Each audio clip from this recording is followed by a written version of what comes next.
ये रहा दूधी।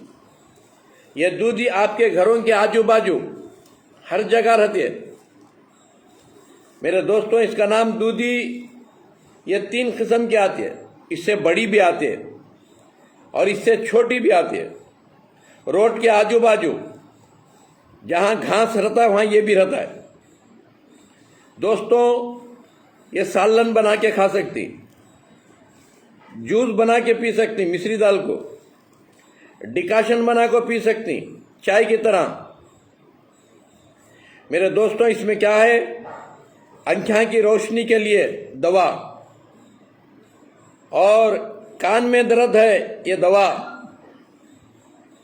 दांत में दर्द है ये दवा, सिर में दर्द है इसका रस निकाल को नाक में डालना, सिर का दर्द जाता है।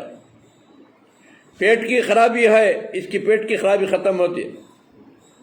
इसे यूज करते रहे, तुम्हारे जिस्म को क्या क्या चीज़ें होना वो सब इसमें मिल जाती, क्योंकि इसका नाम ही दूधी, यानी माँ के दूध में बच्चा 1-2 साल खाना खाने की जरूरत नहीं, बच्चे को पूरे विटामिन मिल जाती माँ के दूध में।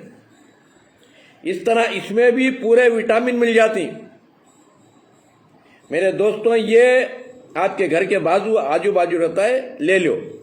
शर्माओं को, शर्म क्या है, शैतान की हथियार है। लाखों को करोड़ों को शैतान उसकी हथियार से कत्ल कर दिया।